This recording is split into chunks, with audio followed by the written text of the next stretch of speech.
Di dunia yang hiruk-pikuk ini, di antara riuhnya suara dan kerasnya dunia yang terus memanggil-manggil kita untuk bereaksi, ada satu kekuatan yang sering kita abaikan. Kekuatan untuk tetap tenang, bukan dalam kelemahan, tapi dalam kekokohan jiwa yang tak mudah diombang-ambingkan. Hari ini, izinkan aku menemanimu berjalan ke dalam keheningan itu, mengajarkanmu bahwa tidak semua luka perlu dibalas, tidak semua provokasi layak mendapat perhatian, dan bahwa diam bisa menjadi teriakan paling menggetarkan jiwa.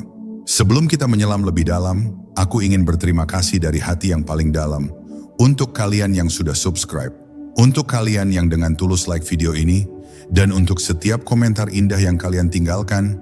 Percayalah, semua itu bukan sekadar angka.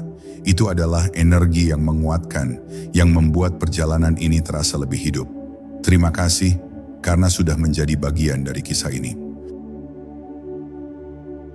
Bab 1. Murka itu bukan kunci kebebasan. Ada satu ilusi besar yang sering sekali menipu kita. Kita mengira bahwa dengan meledakkan amarah, kita akan mendapatkan kebebasan. Kita merasa kalau sudah berteriak, sudah menggebrak meja, maka rasa sesak itu akan hilang. Tapi faktanya, murka bukanlah kunci yang membebaskan, melainkan jeruji yang baru. Setiap ledakan emosi justru mempertebal belenggu yang kita ciptakan sendiri di dalam hati. Ketika kita marah, seolah-olah kita berkuasa. Tapi kalau kita jujur, sesungguhnya pada momen itu kita menjadi tawanan. Tawanan dari perasaan yang mengaburkan akal sehat. Tawanan dari ilusi bahwa kekerasan bisa menyelesaikan luka batin. Kita diperbudak oleh ego kita sendiri, dan itu membuat kita lebih rentan, lebih lemah, lebih mudah dikendalikan. Ada yang harus kita sadari, musuhmu, lawanmu, atau orang-orang yang ingin menjatuhkanmu tidak takut pada amarahmu. Mereka tidak merasa kalah saat kau berteriak.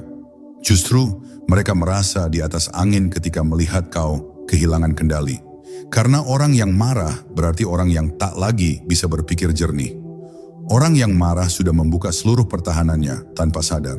Makanya murka itu bukan kunci tapi perangkap. Kalau kita ingin benar-benar bebas, kita harus berani memilih jalan yang lebih sulit, jalan untuk menahan diri, jalan untuk menguasai diri, bukan mengumbar perasaan sesaat. Karena kemerdekaan batin itu bukan terletak pada berapa keras kita berteriak, tapi pada berapa dalam kita mampu bertahan tanpa harus mengorbankan ketenangan kita. Ingat ini baik-baik. Orang kuat bukanlah yang bisa menghancurkan sesuatu dengan marah, tapi yang mampu tetap tenang bahkan saat dunia berusaha menghancurkannya. Bab 2. Air mata mereka adalah topeng.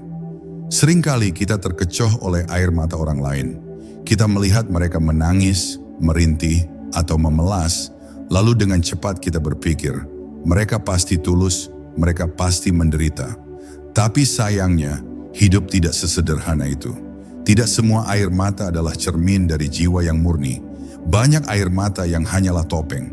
Topeng yang dipakai untuk memainkan emosi kita, untuk menggiring kita ke dalam perangkap rasa bersalah, marah, atau bahkan perasaan ingin membalas.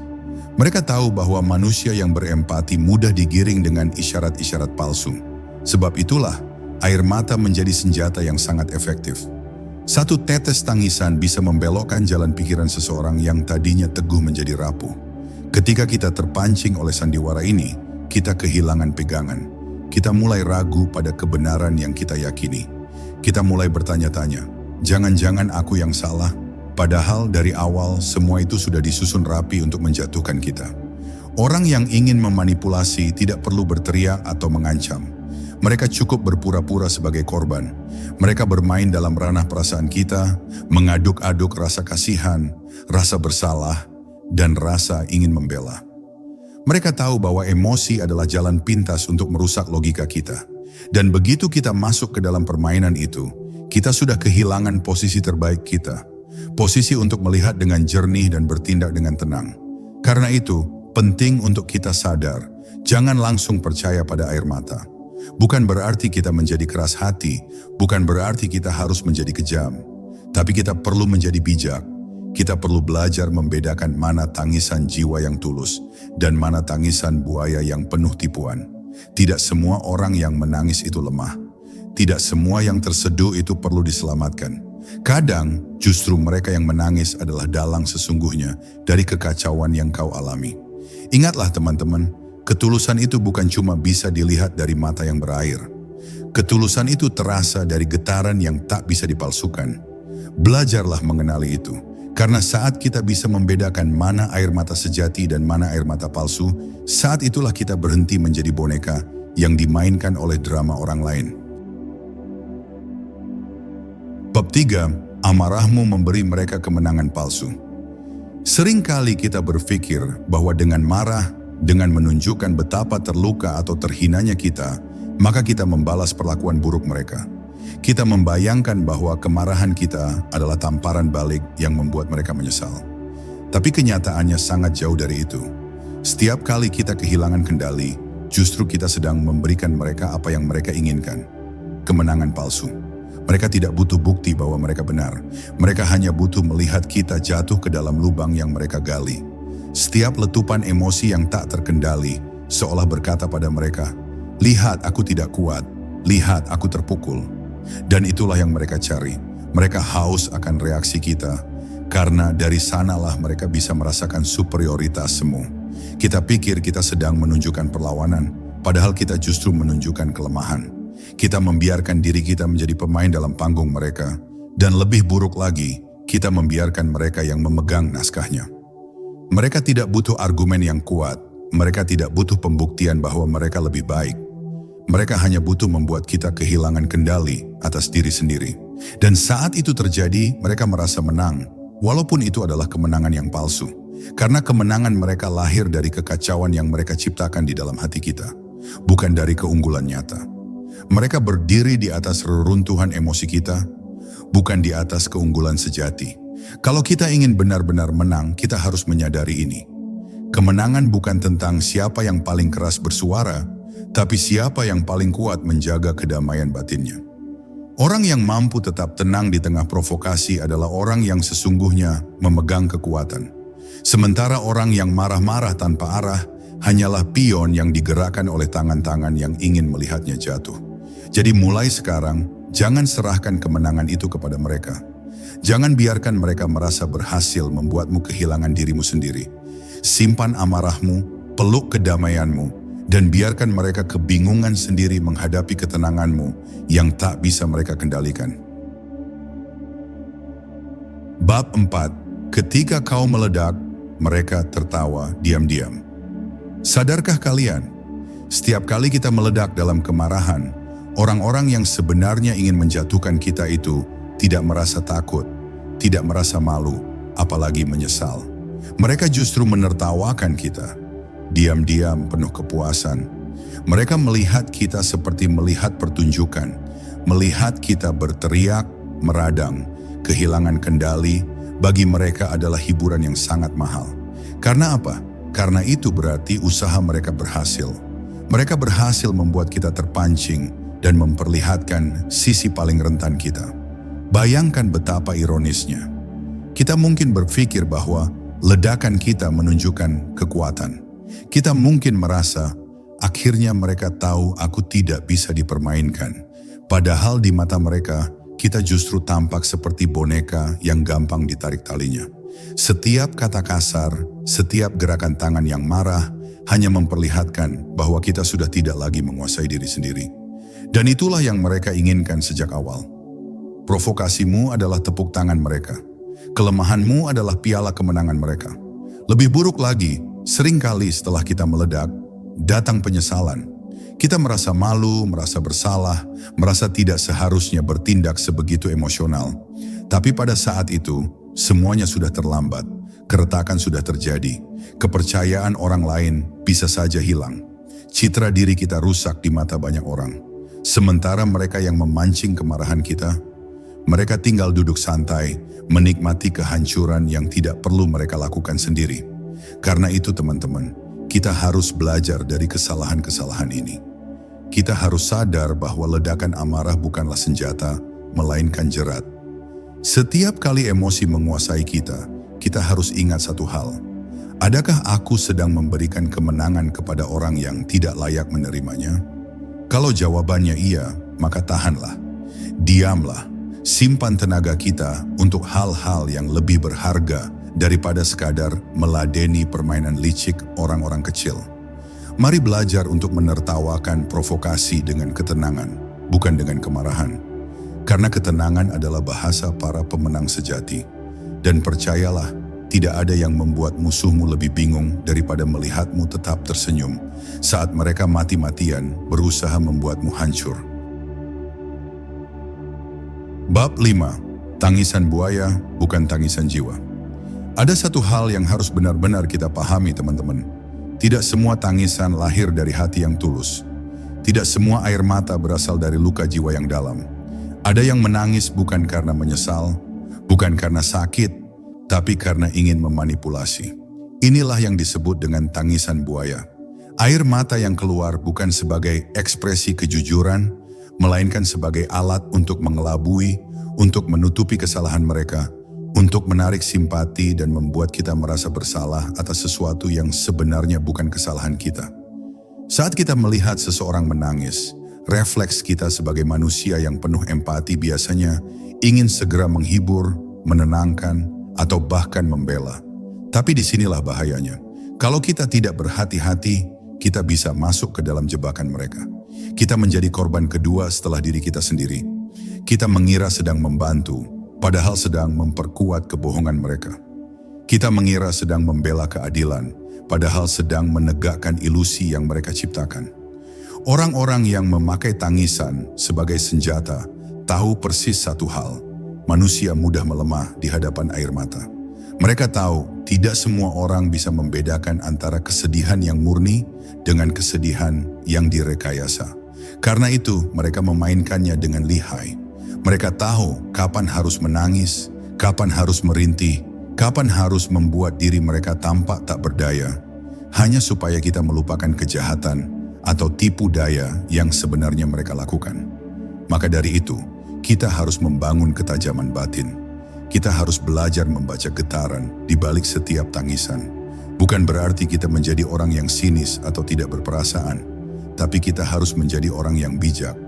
Orang yang mampu merasakan mana tangisan yang lahir dari jiwa yang tulus dan mana tangisan yang lahir dari niat untuk mengelabui. Ini bukan perkara mudah, tapi ketajaman ini akan menyelamatkan kita dari banyak luka yang tidak perlu. Ingatlah teman-teman, bahwa tidak semua yang tampak rapuh itu benar-benar membutuhkan pertolongan. Kadang justru mereka yang berpura-pura paling lemah adalah yang paling berbahaya. Jangan serahkan hatimu begitu saja. Amati, rasakan, dan baru bertindak. Karena hati yang jernih akan lebih mampu melindungi kita dari tangisan buaya yang mungkin datang dengan wajah paling meyakinkan. Bab 6. Setiap luapan emosi adalah senjata untuk mereka. Pernahkah kalian sadar bahwa setiap kali kita meluapkan emosi tanpa kendali, kita sebenarnya sedang membekali lawan kita dengan senjata baru? Mereka tidak perlu bekerja keras untuk menyerang kita lagi. Cukup dengan memanfaatkan apa yang keluar dari diri kita sendiri.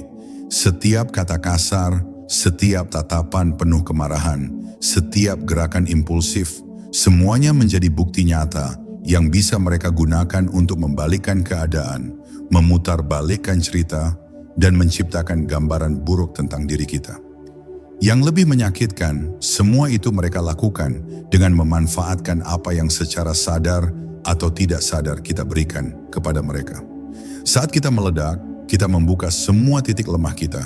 Kita memperlihatkan sisi rentan yang seharusnya kita jaga rapat-rapat.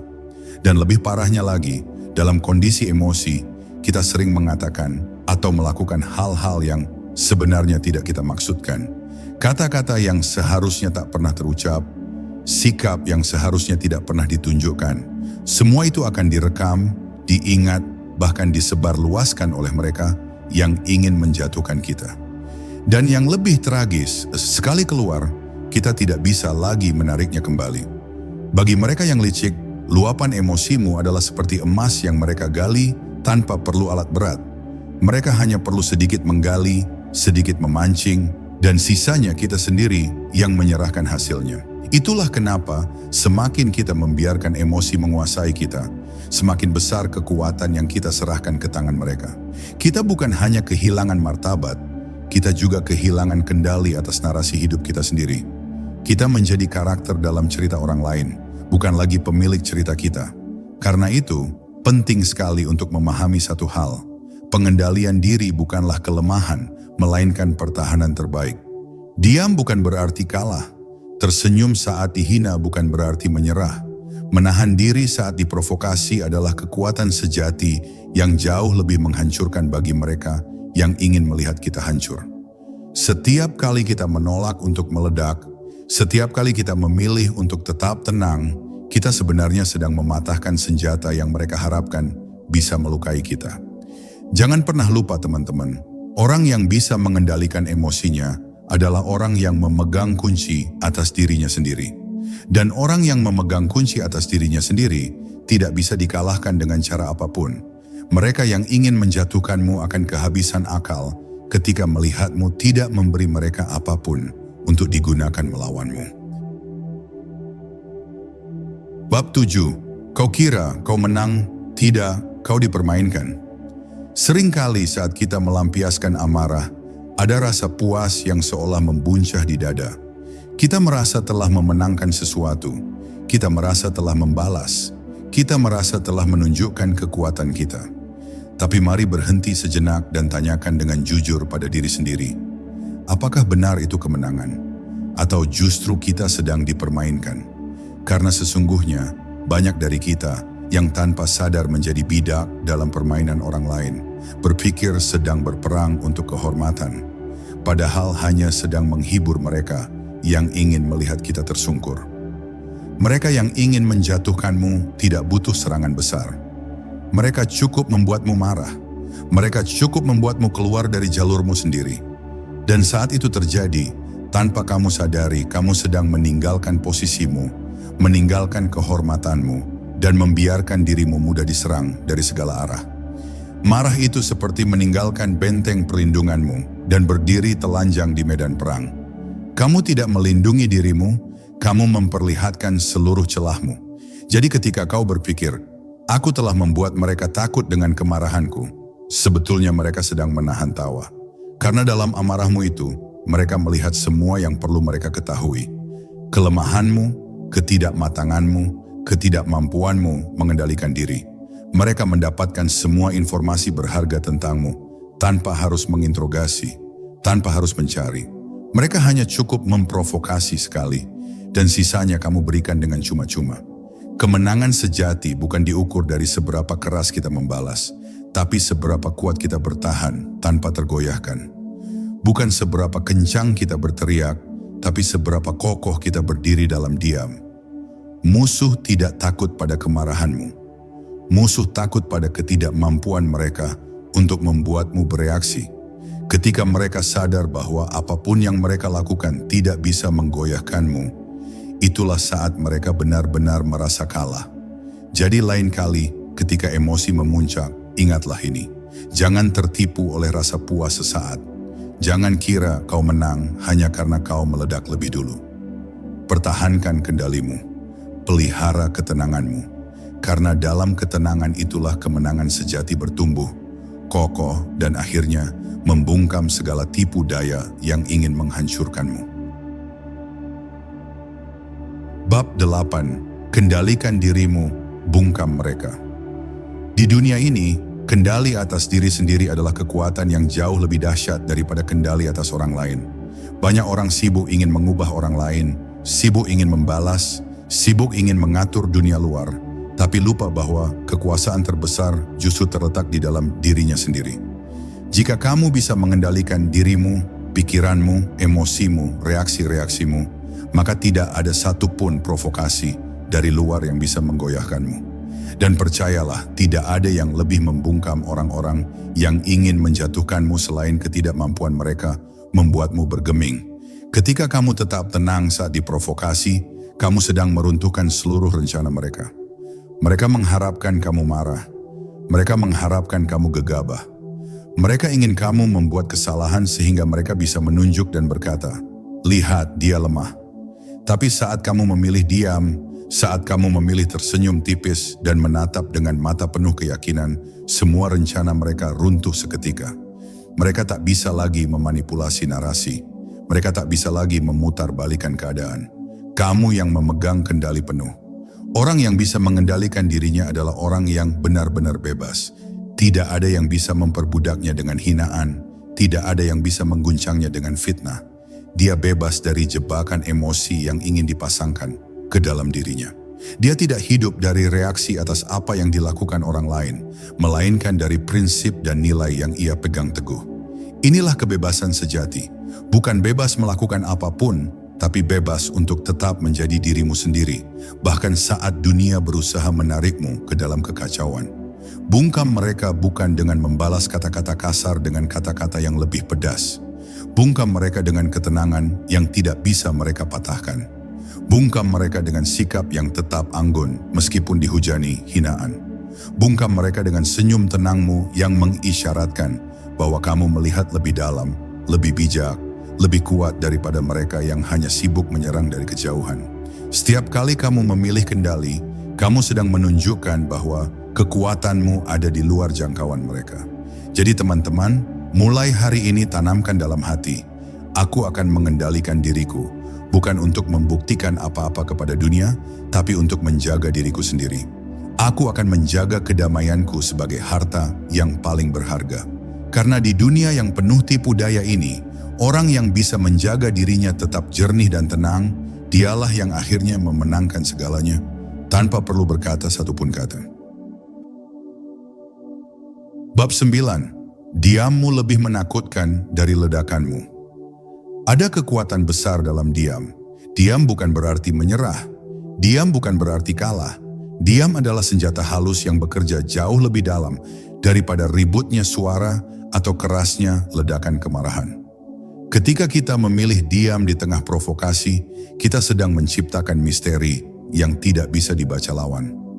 Mereka mengira kita akan meledak, mereka berharap kita bereaksi berlebihan, tapi ketika kita tetap tenang, mereka justru menjadi gelisah, resah, dan kehilangan pegangan. Diam kita lebih menakutkan daripada 1000 teriakan. Orang yang suka memancing amarah sangat bergantung pada reaksi kita. Tanpa reaksi dari kita, mereka kehilangan bahan bakar untuk melanjutkan permainan mereka. Dan saat kita membungkam reaksi itu dengan diam yang kokoh, dengan tatapan yang dalam, mereka mulai mempertanyakan kekuatan mereka sendiri. Mereka merasa tidak lagi memiliki kuasa atas kita. Diam kita mematahkan kendali yang mereka pikir mereka punya atas emosi kita. Mereka melihat tembok besar yang tidak bisa mereka tembus, dan itu membuat mereka takut. Diam bukan berarti kita tidak merasakan apa-apa. Diam adalah bentuk kekuatan batin yang sudah memahami bahwa tidak semua serangan harus dibalas. Tidak semua hinaan layak ditanggapi. Tidak semua kata-kata buruk perlu mendapat energi kita. Diam adalah keputusan sadar untuk melindungi kedamaian diri.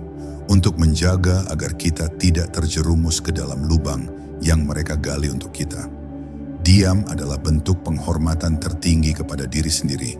Bahwa kita tidak akan membiarkan harga diri kita dipermainkan hanya karena ingin menang di mata orang lain. Banyak orang mengira kalau mereka bisa membuat kita berteriak, itu berarti mereka lebih kuat. Tapi ketika mereka melihat kita diam, tetap tenang, bahkan mungkin tersenyum tipis penuh percaya diri, mereka justru merasa ketakutan karena mereka tahu kekuatan sejati tidak berisik. Kekuatan sejati tidak perlu mengumbar kata-kata. Kekuatan sejati terasa diam-diam menggetarkan hati siapa saja yang berusaha mengusik. Dan itu jauh lebih menghancurkan bagi musuh daripada semua ledakan amarah yang bisa kita lepaskan. Maka teman-teman, jadikan diam sebagai senjata rahasia kalian. Gunakan diam bukan untuk menahan dendam, tapi untuk membangun kekuatan. Biarkan diam kalian berbicara lebih keras daripada teriakan siapapun. Biarkan ketenangan kalian menjadi cermin yang membuat lawan melihat kebodohan mereka sendiri. Karena pada akhirnya, bukan suara kita yang akan membungkam dunia, melainkan keheningan yang penuh wibawa.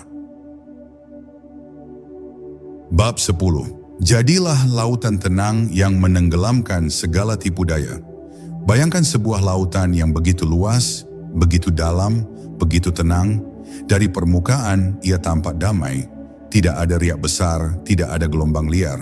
Tapi di dalam ketenangannya itu tersimpan kekuatan yang mampu menelan badai, kekuatan yang mampu menenggelamkan kapal-kapal besar tanpa suara. Itulah diri kita yang sejati saat kita memilih untuk menjadi lautan tenang. Sebuah energi yang begitu besar, begitu kuat, tapi tidak perlu berteriak, tidak perlu mengamuk untuk menunjukkan kekuasaannya. Dalam kehidupan ini, banyak tipu daya yang datang menghampiri. Orang-orang yang ingin menguji kesabaran kita, menjatuhkan mental kita, mengguncang kepercayaan diri kita. Mereka melemparkan hinaan, provokasi, bahkan fitnah. Tapi percayalah, semua itu tidak akan pernah mampu menyentuh dasar diri kita jika kita sudah menjadi seperti lautan. Kita membiarkan semua itu melayang di permukaan, tak pernah sampai mengaduk-aduk ketenangan batin kita yang terdalam. Disitulah kekuatan sejati kita, di dalam kedalaman yang tidak bisa mereka capai. Lautan tidak perlu membalas setiap kapal kecil yang mencoba mengusiknya. Lautan tetap tenang, tetap megah, dan dengan ketenangannya itu, justru membuat siapapun yang mencoba menantangnya menjadi kecil. Begitu pula dengan kita.